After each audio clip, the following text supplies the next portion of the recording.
Si la oposición hace su trabajo, que es oponerse, la reforma laboral se cae.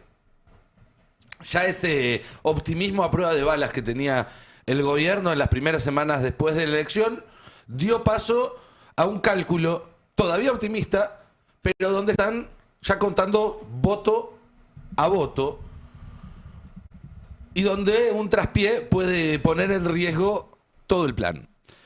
Milei tuvo que volver de urgencia desde Noruega. Ayer los voceros del gobierno decían que vino a firmar la ley de reforma laboral después de hacerle un ajuste de último momento. Es una excusa un poco rara, pero escuchemos, por ejemplo, las sospechas que despertaba incluso en alguien como Eduardo Feynman. Mientras buscas eso, una alta fuente de Casa Rosada me dice, le pregunté, ¿por qué vuelve antes el presidente? Sí. Me dice, entiendo que tiene que firmar rápido la reforma. ¿Viste? Ni bien llega la firma. ¿Viste que te dije que era eso?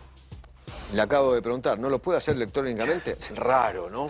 Sí, pero bueno, qué sé yo. Estamos ¿Qué sé yo? entrevistando en vivo ¿Qué sé yo? al gobierno. Vamos produciendo en vivo y vamos... Pero viste que no estaba tan errado. No, está bien. Pero lo que tu pasa lógica que es... No, pero lo que estás diciendo vos es muy lógico. Me suena, qué sé yo, pero... Yo lo escuché. Bueno, les cuento lo que pasó realmente, porque sí, lo podría haber firmado desde afuera. Una interna casi hace volar por los aires la ley Rifle, la reforma laboral. Lo curioso es que es una interna que hermana a dos enemigos íntimos dentro del gobierno, Martín Menem y Santiago Caputo, que unieron fuerzas contra Federico Sturzenegger, que es el autor de esta reforma. Menem y Santiago Caputo son dos de los funcionarios del gobierno que tienen interlocución con los sindicatos.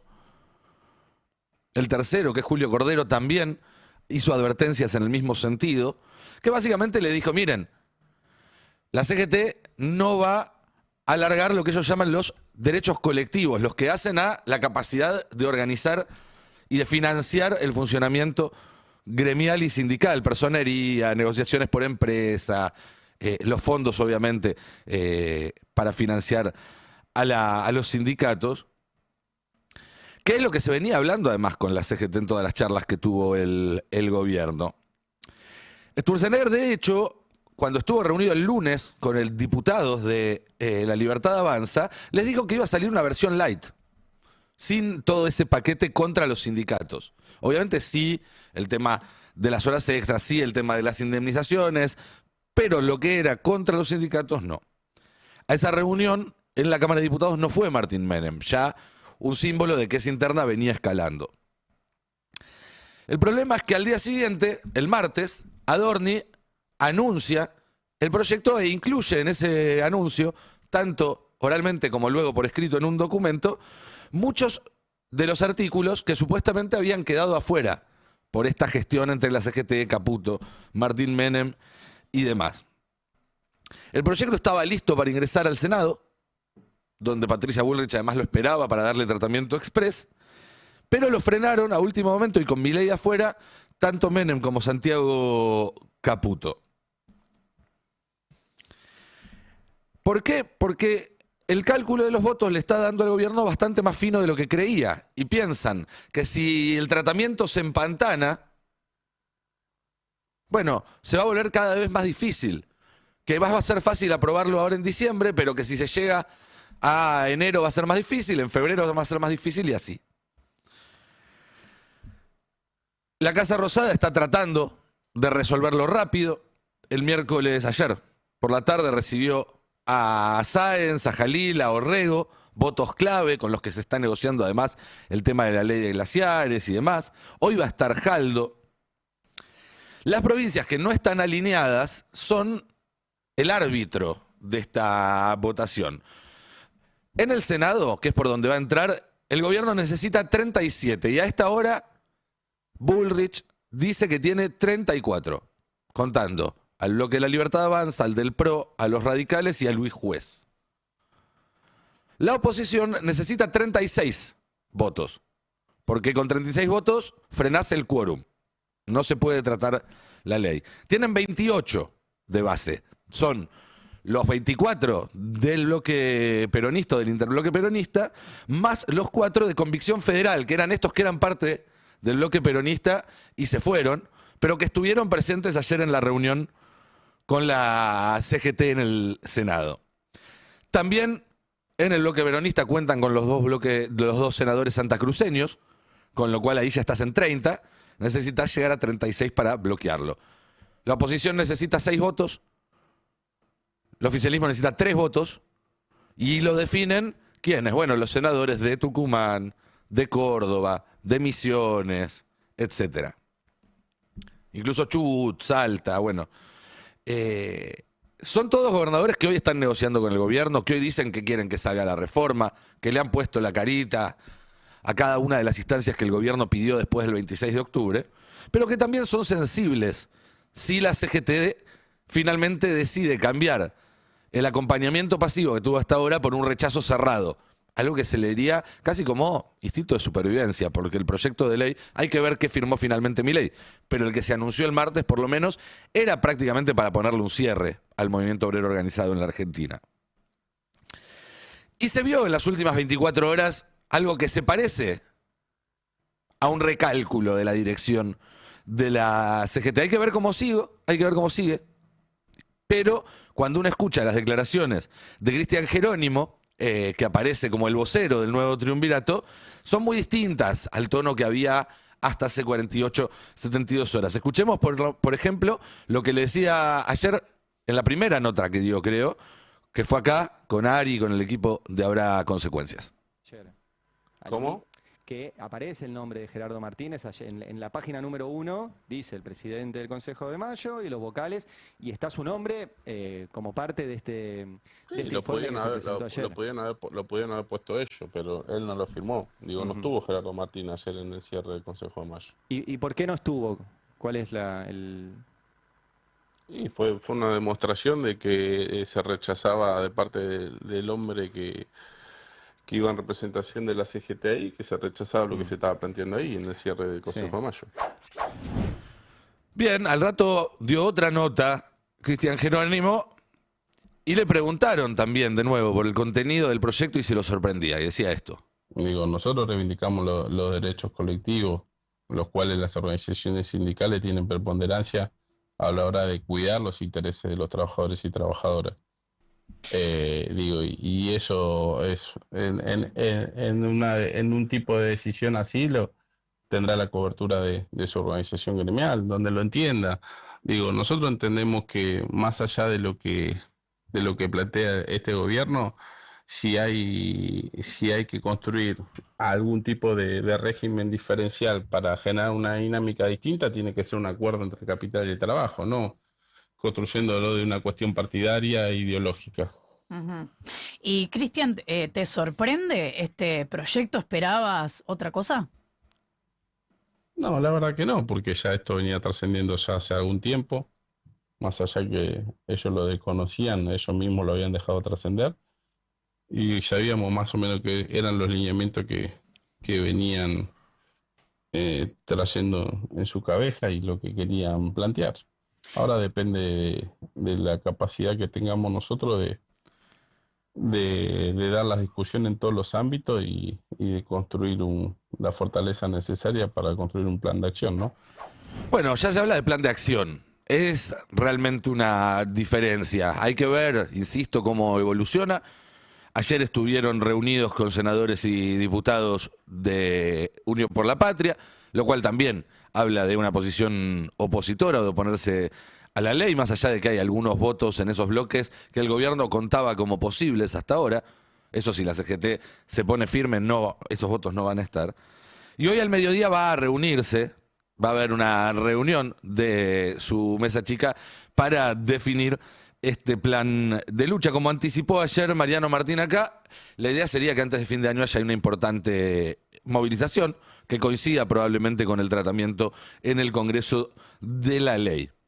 Va a hacer falta más que eso para frenarla. Va a hacer falta más que una marcha al Congreso. Miren, este proyecto no busca generar empleo, como dicen, ¿no? Lo escuchamos a Toto Caputo, por ejemplo, justificándolo. Entonces, nosotros esta parte de la reforma laboral, estrictamente en lo impositivo, lo hemos focalizado para darle una mano fuerte a la formalización, a la reforma laboral, porque nos parece clave que haya más formalización y además, hablando de justicia social, que más injusticia social que no tener trabajo. Entonces, hace 14 años que no aumenta el empleo, y eso es por las razones que todos saben, ¿no? Ya que todas las pymes saben y las grandes empresas saben también, que es la industria del juicio, la rigidez de lo que son las leyes laborales nuestras. Entonces, muy difícil también crecer cuando durante 14 años no crece el nivel de empleo formal, es casi... cultural. Sí, una cosa casi absurda. Sturzenegger también dice lo mismo, hace 10 años que no se genera empleo, lo dijo ayer justamente cuando presentaban esta reforma. Hay un mensaje muy importante para dar, que es que Argentina tiene un problema en su mercado laboral. Es el mercado, hace 10 años que no crea empleo formal.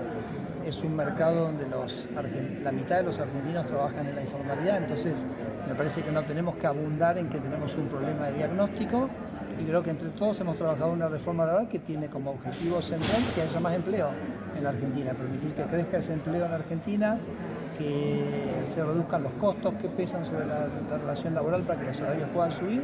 Me parece que ese es el objetivo, y en ese objetivo creo que estamos todos en el mismo barco. Bueno, es mentira. Miente Sturzenegger, miente Caputo, y es tan sencillo como para ir a ver los datos. El empleo registrado justamente tiene la ventaja de que se registra. Es muy fácil saber si crece o decrece, porque es justamente empleo registrado.